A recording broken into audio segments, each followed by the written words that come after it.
Hey guys, Sean Media just want to do a big shout out to Rugby League Culture Lounge. All the best this year, 2020. Alright, oh, yeah! Fuck!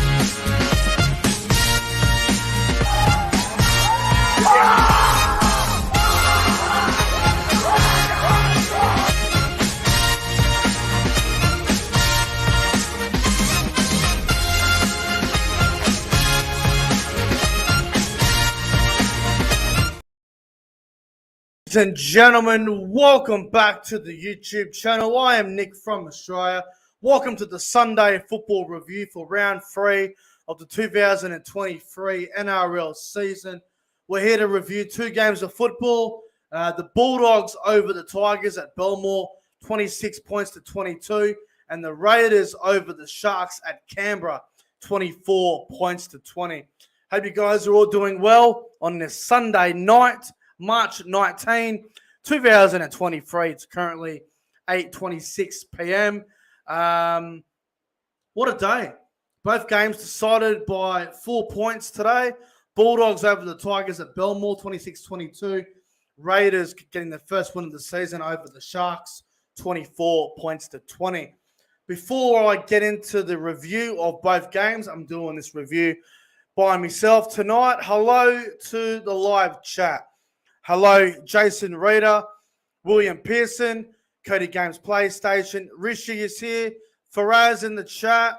We've got Alex, Flash Green, Bandit, Cody Games PlayStation, CJ Moxley as well. We've got everyone in the live chat. I hope you guys are all doing very well for your Sunday night. What about today? Sunday football, man. It was bizarre. I mean, we'll go back to the Bulldogs and Tigers game now. We'll get straight into that and review that game. Bulldogs and Tigers wasn't the greatest game of football. I mean, I thought the Bulldogs were going to win by 40 at one point, and Tigers had a crazy late comeback where they nearly stole the game, but in the end, the Bulldogs managed to do enough to hold out the Tigers. If you attended Belmore, I reckon you would have had an incredible day.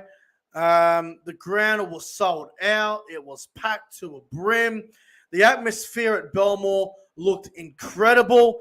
I have high praises for Belmore Sports Ground. I went there last year for the first time. I believe it's a magnificent venue.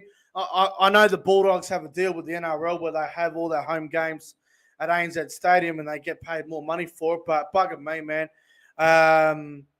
Suburban football's where it's at, and Belmore Sports Ground can fit 20,000. So I think I wish the Bulldogs could play all their home games at Belmore because it's such an incredible venue. It's a great stadium, it's a great ground, and it always looks great on TV. So shout out to all the people at Belmore. It looked like an incredible time to be there. And obviously it was very hot.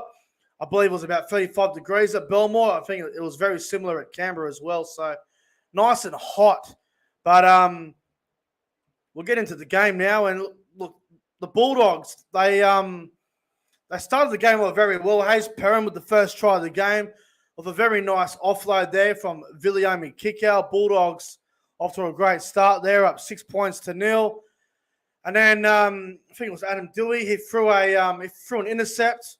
And Paul Alamotti got the intercept. He ran away, chased by the Tigers. I think Naden was chasing him. Gives it on to Addo Carr. Addo Carr scores. Bulldogs 12-0 after 15 minutes, and it all looked bad for the Tigers. The Bulldogs was really good. And then, the Bulldogs threw an intercept as well. And Brent Naden gets the intercept this time. And Naden runs about 70 metres to score for the Tigers. And we're at 12-6 in favour of the Dogs. We get to half-time, and I think this time the Bulldogs had a few offloads, and Paul Alamotti made a break through the field again, and Addo Carr was on the inside. Addo Carr went over and scored again for the Bulldogs. Bulldogs up 18-6. Then there was a penalty goal before half-time. I think it might have been Coruscant or it might have been Fanua Polo. I can't remember who it was, but there was a bit of frustration towards the referee there, and there was a penalty against the Tigers. It says on the NRL website it was Coruscant that gave away the penalty. So Kyle Flanagan takes the 2 points. Bulldogs go in front. 20 points to 6 over the Tigers. Bulldogs looked outstanding. And get to the second half there. And the Tigers, they had their chances and whatnot. But Matt Burton put on a nice little step there. Matt Burton goes over to score for the Dogs.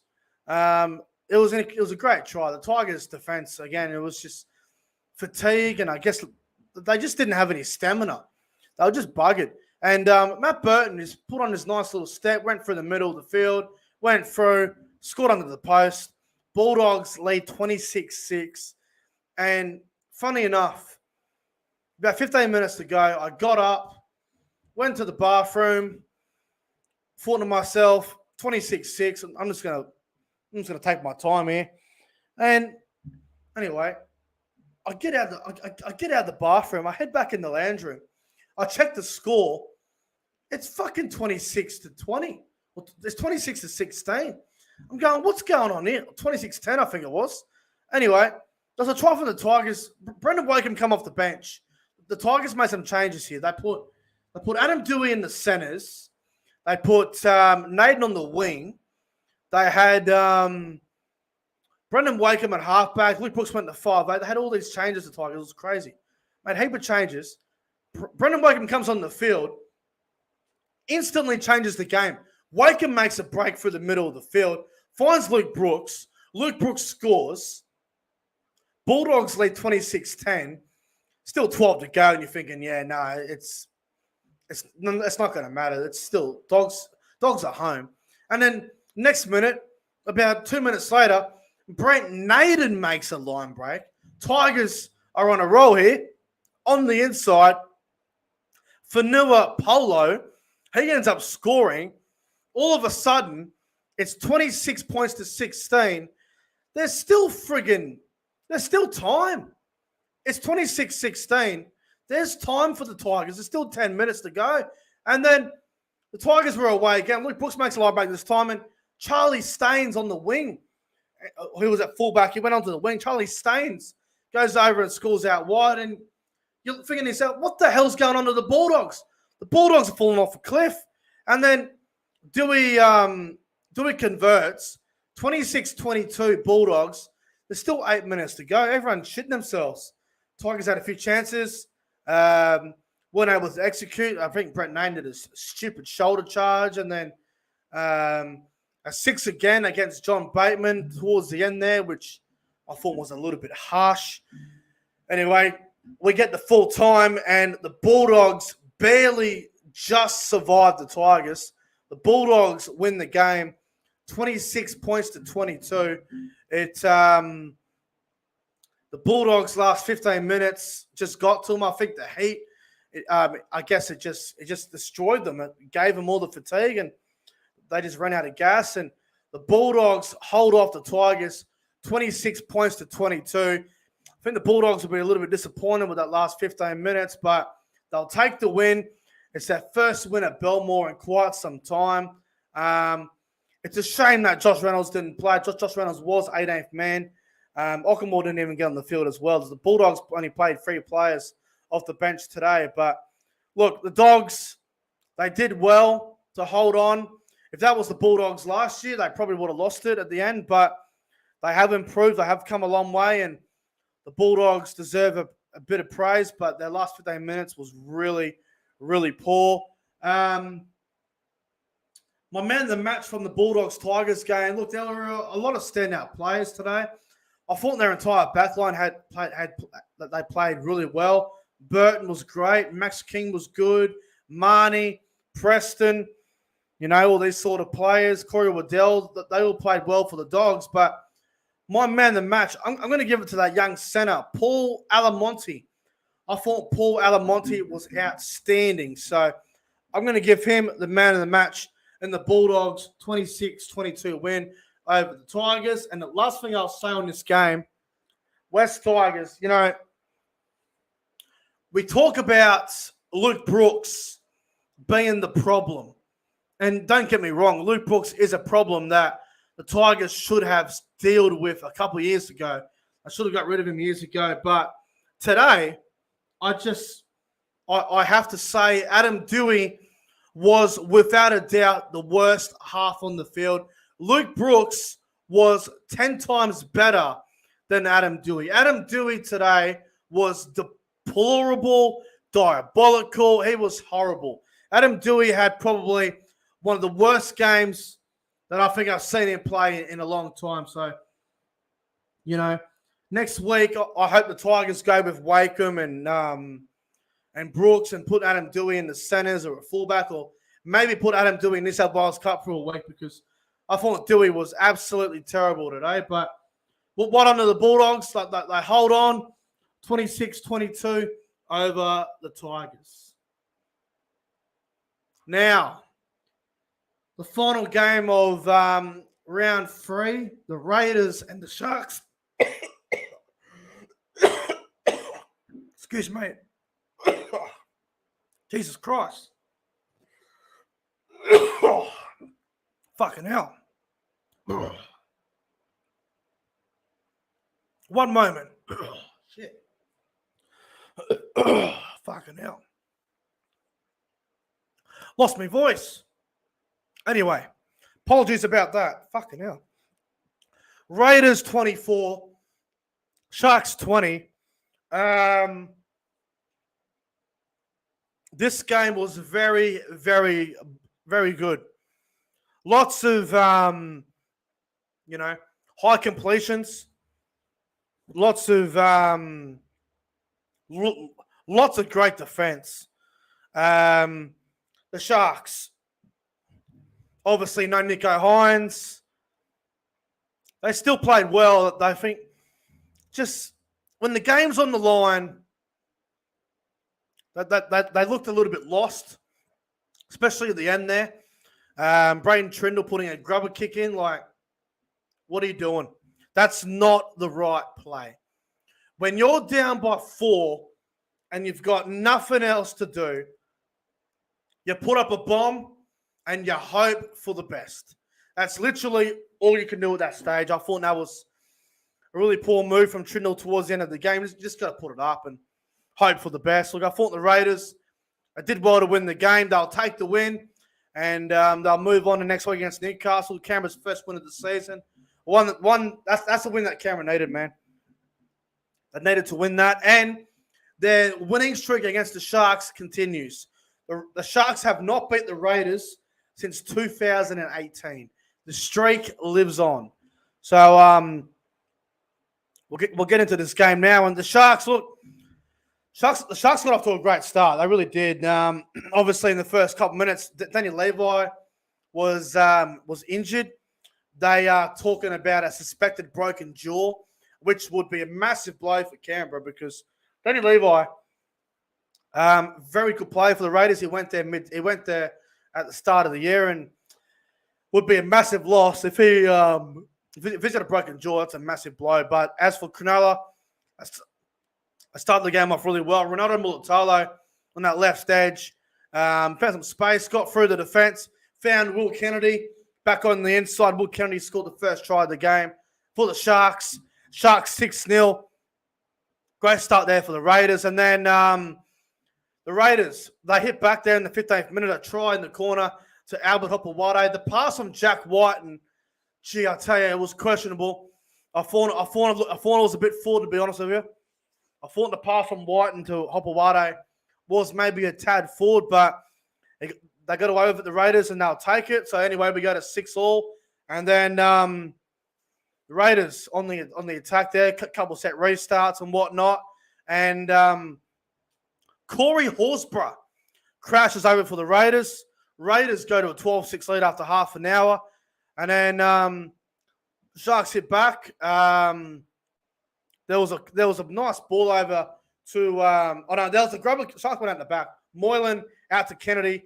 Kennedy ran, put a grubber kick in through, and Ronaldo Mulitalo just gets to the ball, feeder in the air just before the ball goes touching goal. Ronaldo Mulitalo scores in the corner off a nice William Kennedy grubber kick. We get to half time there. Raiders 12, Sharks 10.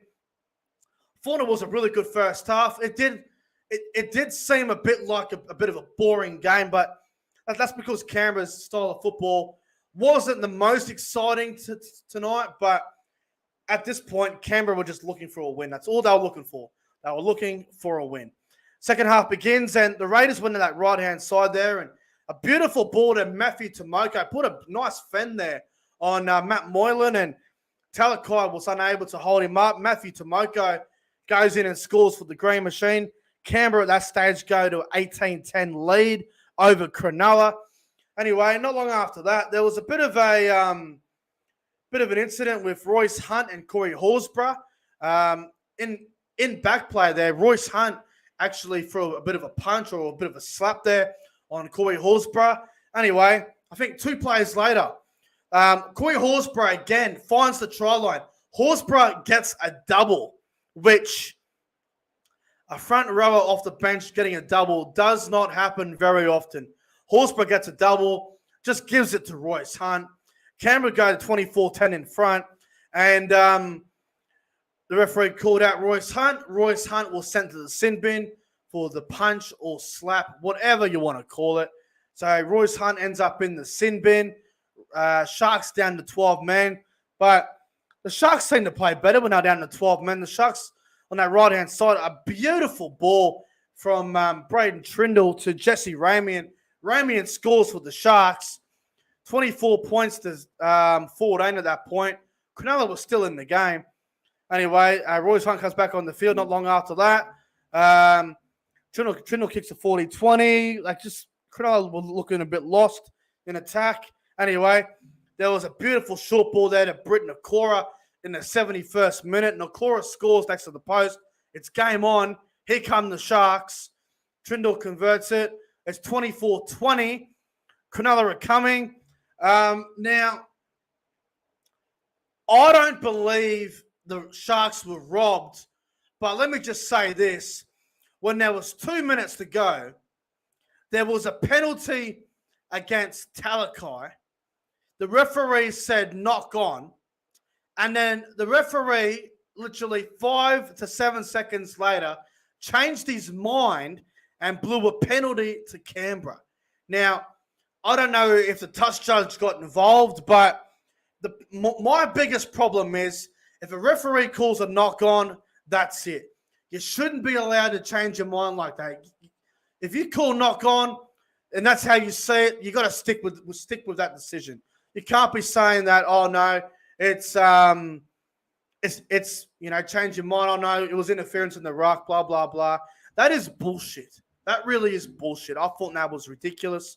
Cronulla should have had a scrum, 40 out with about 3 to go.